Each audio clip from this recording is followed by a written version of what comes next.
کہ اللہ مختلف امتحانات کے ذریعے سے ہر مومن کی آزمائش کرتا اور اس کے ساتھ ساتھ پھر ہمیں اس امتحان سے نکلنے کے بھی بہت سے طریقے بتاتا.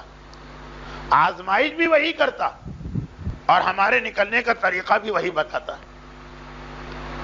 بعض اوقات کنفیوز ہو جاتا ہے مومن کہ یہی اللہ ہمیں رزق سے محروم کر کے ہماری بھوک کا امتحان لے رہا اور یہی اللہ کہتا ہے کہ رزق میں برکت چاہیے تو یہ دعا پڑھ لو یا یہ عمل کر لو. اگر اللہ ہمارے مسئلے کو حل کرنا چاہتا ہے تو امتحان لے ہی کیوں رہا؟ ایک حدیث معصوم میں اس کا ایک مختصر سا جواب، اور وہ یہ کہ بعض اوقات آزمائش وہ ہوتی ہی نہیں ہے جو تم کو نظر آ رہی. تم سمجھ رہے ہو کہ میری اچھی بھلی نوکری چھوٹ گئی اور میں رزق کے پرابلم میں مبتلا ہو گیا، تو تم نے کہا کہ پھر اس وقت دعائے رزق پڑھنے سے فائدہ کیا ہے؟ کیونکہ یہ امتحان تو اللہ نے لیا. اس کا مطلب یہ کہ اللہ اس وقت مجھے بھوکا دیکھنا چاہتا. ٹھیک ہے، جب وہ خود اللہ یہ چاہتا تو اس وقت فی الحال دعائے رزق پڑھنا بیکار. امام نے کہا نہیں، اصل مسئلہ یہ نہیں. اصل مسئلہ یہ ہے کہ تمہارے رزق کو بند کیا گیا. بہت سے لفظ میں ایسے استعمال کر رہا ہوں جو روایتوں کے اعتبار سے مناسب نہیں، کیونکہ رزق کسی کا بند نہیں ہوتا، لیکن وقت کی کمی کی وجہ سے جو لفظ ذہن میں آ رہا ہے وہ میں اگل رہا ہوں. کہ امام فرماتے ہیں کہ تم نے یہ سوچا کہ اللہ نے رزق کا دروازہ بند کیا، اس کا مطلب یہ ہے کہ اس کی مصلحت یہ ہے کہ ہمارے گھر میں فاقہ، اس لیے تم چپ چاپ بیٹھ گئے. یہ مقصد ہے. اللہ رزق کو اس لیے بند نہیں کر رہا ہے کہ تمہارے گھر سے رزق کو دور کرنا چاہتا، وہ یہ دیکھنا چاہتا کہ ایسا تو نہیں کہ رزق کی وجہ سے گھبرا کے تم حرام راستے میں قدم بڑھاؤ. امتحان تمہارے حلال و حرام کا رزق نہیں. چنانچہ اس نے راستہ کھلا بھی رکھا کہ میں نے تمہارا رزق بند کیا، مثلا نوکری چھوٹ گئی، مثلا کاروبار فیل ہو گیا، مثلا شیئر مارکیٹ ایک دم سے زمین پہ گر پڑی دھڑام سے اور تمہاری ساری زندگی کی کمائی گئی. تم نے سوچا کہ یہ سب اللہ کا امتحان. کیا فائدہ دعائے رزق سے؟ کیا فائدہ رزق کا عمل کرنے سے؟ نہیں، اللہ نے رزق بند ہی نہیں کیا ہے، وہ راستہ کھول رہا. یہ دعا پڑھ لو، وہ عمل کر.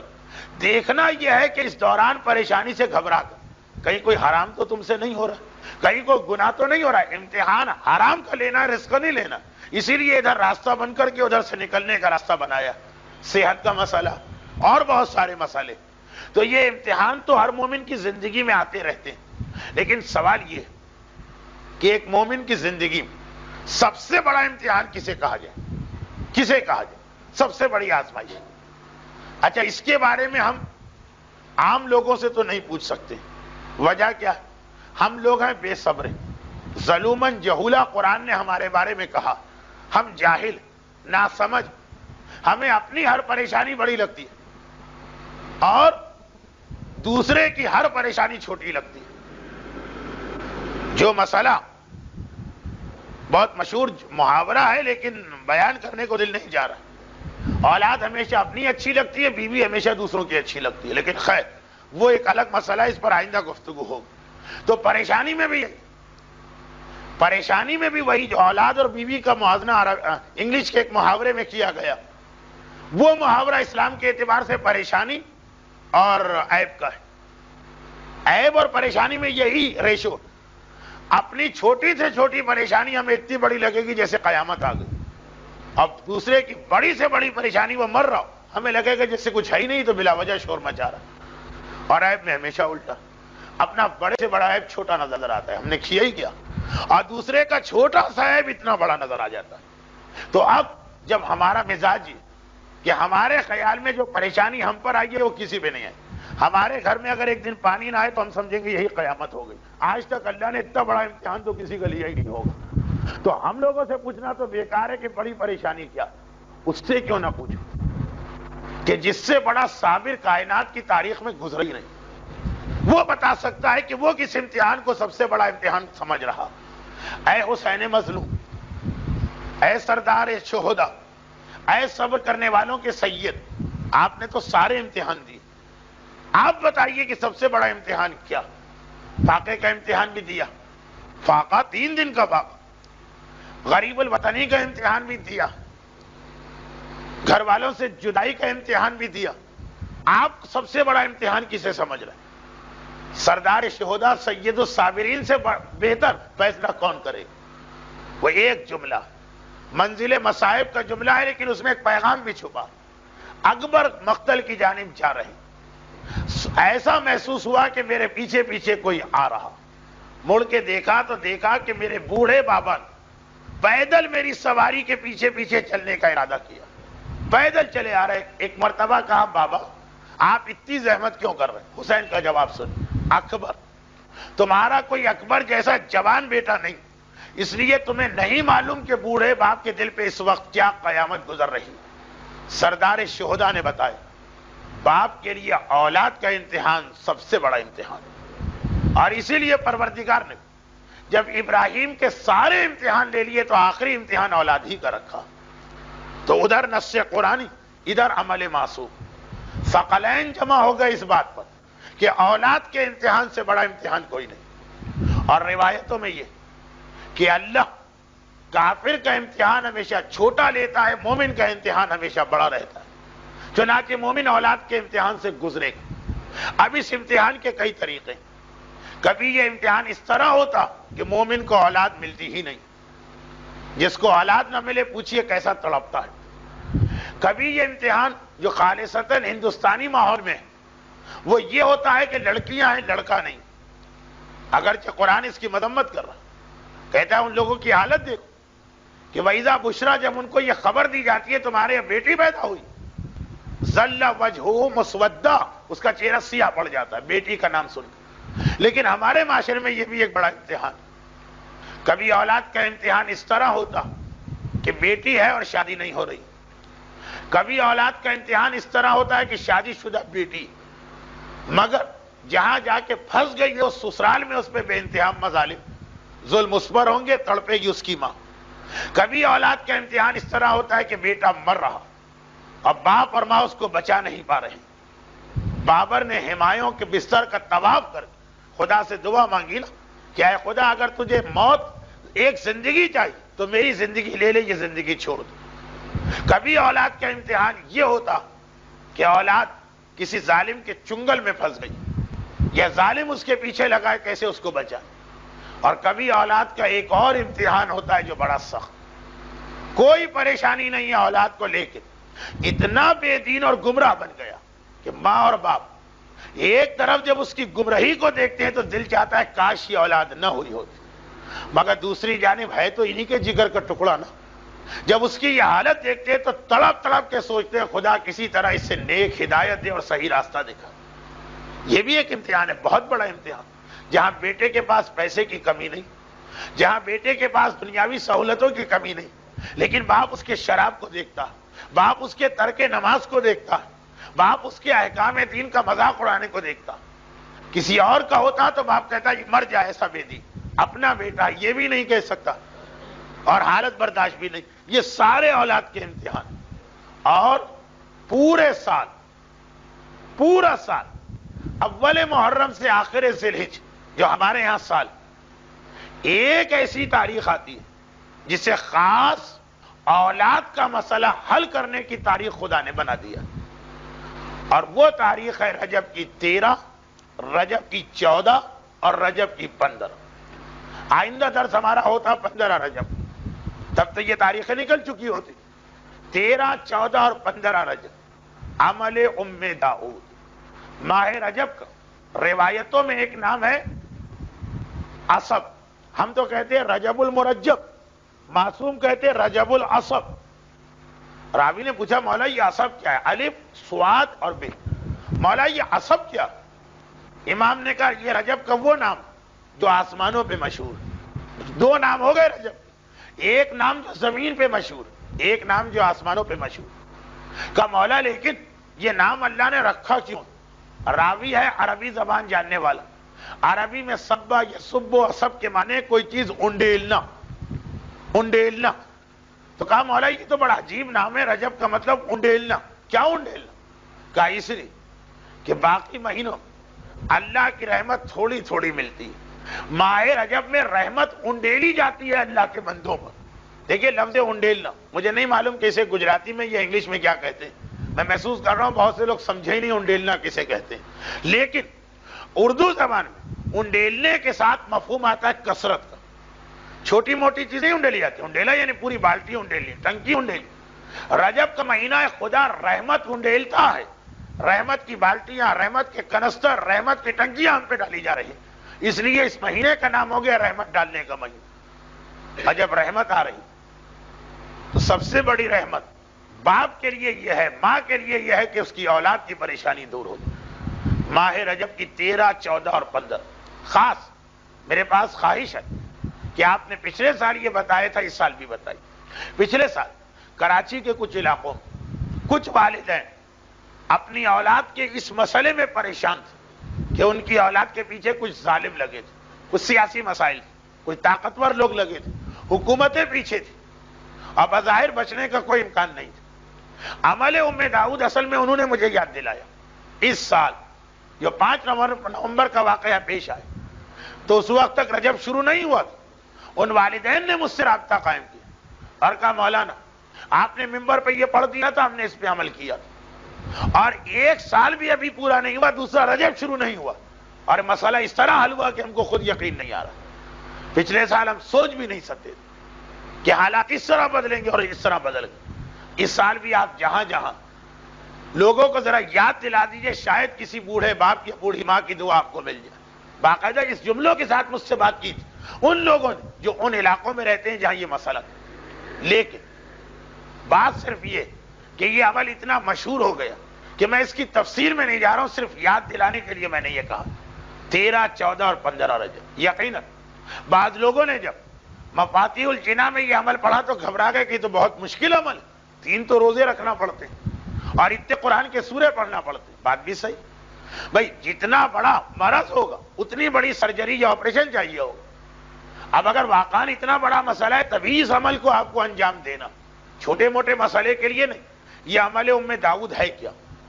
عمل کی تاریخ یہ ہے کہ امام حسن کے ایک پوتے ہیں جن کا نام داؤد ہے، اور یہ پوتے جناب حسن مصنع کے فرزند. حسن مصنع امام حسن کے وہ بیٹے جن سے حسین بہت محبت کرتے تھے. امام حسین کو اپنے بڑے بھائی کی اولاد میں حسن مصنع سے بہت محبت تھی. اس وقت تک تو جناب قاسم پیدا بھی نہیں ہوئے، اور اتنی محبت کہ جب حسین کی پہلی بیٹی جوان ہوئی شادی کے قابل، فاطمہ کبریٰ، جن کے بارے میں حسین کہتے تھے مجھے اپنی کبریٰ بیٹی سے اپنی ماں زہرا کی یاد آتی اور اس کے جسم سے وہ خوشبو بلند ہوتی ہے جو میری ماں فاطمہ زہرا کے جسم کی خوشبو. تو جب جناب فاطمہ کبریٰ جوان ہو تو خاص یہ جملہ کہا اپنے بھتیجے حسن مصنع سے کہ بیٹا حسن مصنع، مجھے تجھ سے اتنی محبت کہ میری فاطمہ کبریٰ کے لیے تیرے سوا مجھے کوئی اہل نظر نہیں آتا. خصوصی جملے ارشاد فرما کے یہ شادی کی تھی. انہی حسن مصنع کی دوسری بیویاں بھی تھیں. تو داؤد حسن مصنع کے بیٹے ہیں مگر دوسری بیوی سے، فاطمہ کبریٰ سے نہیں. یہ داؤد اس وقت گرفتار ہوئے جب منصور دوانقی نے ایک مرتبہ سادات مدینہ پر حملہ کیا. بغداد کی دیوار بھی بنانا اور نفس زکیہ کا واقعہ بھی چل رہا، تو باقاعدہ ایک آپریشن کلین اپ کیا گیا، جو بھی آپ کہی سادات کرام کے خلاف، اور سارے سادات کو گرفتار کر لیا، قصوروار یا بے قصور. یہ لفظ قصوروار بھی میں ان کے حساب سے کہہ رہا ہوں، اسلام کے حساب سے نہیں. جن لوگوں نے منصور کی ظالم حکومت کے خلاف میدان میں نکل کے احتجاج کیا تھا وہ بھی پکڑے گئے، اور جو بیچارے گھر میں بیٹھے تھے وہ بھی پکڑے گئے. اور منصور وہ ظالم کہ جس کے ہاتھ سے کوئی سید بچ کے نہیں آیا، کیونکہ جس وقت بغداد کی دیوار تعمیر ہو رہی تھی تو منصور کا طریقہ یہ تھا کہ بلڈنگ مٹیریل گارے میں پانی کے بدلے سادات کا خون ڈالتا تھا. تو اب ہوتا یہ تھا کہ پتہ چلا کہ روزانہ اتنی دیوار بنانا ہے 10 فٹ کی، 50 سادات کا خون چاہیے. اب آج 50 لائے، روزانہ صبح کو جیل سے 50 لائے جاتے ہیں، شام کو ٹھیکیدار یہ کانٹریکٹر نے اطلاع دی کہ بھائی 48 سادات کے خون سے آج کا کام ہو گیا، 2 بج گئے.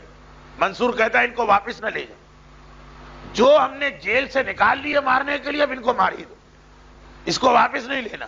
جیسے ہم لوگ نیکی کے کاموں میں بعض اوقات کہتے ہیں، نیکی کے کام، مسجد بن رہی، 10,000 دے دیا، پتہ چلا اگر کہیں اتنے شریف ٹرسٹی ہوں کہ 9,000 میں کام ہو گیا، 1,000 بچ گیا. ہم نے کہا ہمیں واپس نہیں چاہیے، لگا دیں کسی اور نیکی کے کام. بہت ایسا بہت ہوتا. کہ لوگوں نے کہا مثلا ہماری طرف سے ایک بکرا ذبح کر دیں. عراق میں سید محمد پہ بہت ہی نظر ہوتی ہے. اب ہم لے کے گئے احتیاطاً 500 روپے, 400 میں بکرا مل گئے. جس کے پیسے تھے اس نے کہا مجھے واپس نہ کرے, دے دیے نیکی کے کام میں, آپ کہیں اور خرچ کر. تو منصور کیا کہہ رہا, 50 سید میں نے نکالے تھے کہ آج ان کو مارنا, اگر 48 سے کام ہو گیا تو 2 واپس نہ کرو, جو میں نے نیت کی وہ پوری ہونی چاہیے. انہیں اسی طرح زندہ کھڑا کر کے چن دو دیوار کے اندر. ایسا تو ظالم, سادات کرام کی قربانیاں, ایسا تو ظالم. چنانچہ جو اس کے ہاتھ میں گیا سمجھ لیا اس کے گھر والوں نے کہ واپس نہیں آئے. رجب کا مہینہ, چھٹے امام بیمار پڑ گئے. خاندان والے مزاج پرسی اور عیادت کے لیے آنے لگے. جناب داؤد کی والدہ یعنی حسن مصنع کی دوسری بیوی, جنہوں نے بچپنے میں چھٹے امام کو پالا بھی تھا, وہ بھی آتی ہیں امام کی عیادت مزاج پرسی کے لیے. ایک مرتبہ امام نے کہا کہ اے مادر داؤد, خیریت تو ہے سب, بس ایک غمزدہ ماں جس کا دل دکھا ہے, جس کا جوان بیٹا پکڑا گیا اور ایسے ظالم کے پاس کے واپس آنے کا امکان نہیں. بے اختیار آنکھوں سے آنسو جاری ہو. کہا فرزند رسول, میرا بیٹا داؤد ایسے ظالم کی قید میں گیا, میں پریشان ہوں. امام نے کہا پریشان کیوں, میں تمہیں ایک عمل بتاتا ہوں, اور اس عمل کو کرنا تو میرے جد رسول خدا تمہارے بیٹے کی رہائی کا انتظام کریں گے. جملے پہ غور کیجیے اور واقعے کا آخر سنیے. لیکن 3 دن روزہ رکھنا. ضمناً بتا دوں, جن پر قضا روزہ ہے وہ سنت روزہ نہیں رکھ سکتے, لیکن عمل ام داؤد میں قضا روزہ چل جاتا ہے. 3 روزے رکھنا ہے, چاہے سنت رکھو, چاہے منت کے رکھو, چاہے قضا کے رکھو. جناب داؤد کی والدہ جن کا نام فاطمہ, حسن مصنع کی پہلی بیوی کا نام بھی فاطمہ ہے, فاطمہ کبریٰ, دوسری بیوی کا نام بھی فاطمہ. جیسے خود حسن مصنع کا اپنا نام بھی حسن ہے, ان کے بابا کا نام بھی حسن. خیر چلی گئی, اور 13, 14, 15 کی رات کو عمل پورا ہو گیا.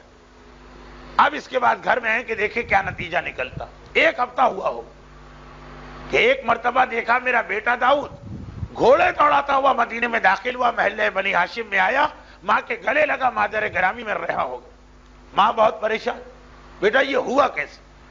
کہا کہ ادھر 15 تاریخ ختم ہوئی, شب 16 آئی, اور میں اپنی حالت پہ زار و قطار رو رہا تھا. ہتھکڑی اور بیڑی ہے اور میں جیل میں پڑا ہوں, اور روزانہ دیکھ رہا ہوں کہ میرے جو ساتھی 2 آج گئے, 3 آج گئے, 5 آج گئے, واپس کوئی نہیں آتا. کوئی مارا گیا, کوئی دیوار میں چن دیا گیا, کسی کا خون لیا گیا, اور میں بھی انتظار کر رہا ہوں کہ کب میری باری آتی. 15 کا دن ختم ہوتا ہے رجب کی, 16 کی رات آئی, آدھی رات کا وقت, اور میں غنودگی کے عالم میں ہوں کہ ایک مرتبہ میں نے دیکھا میرے چاروں طرف مجمع آ گئے. گھبرا کے میں نے آنکھ کھولی, کون آئے؟ مجھے لے جانے والے تو نہیں آئے؟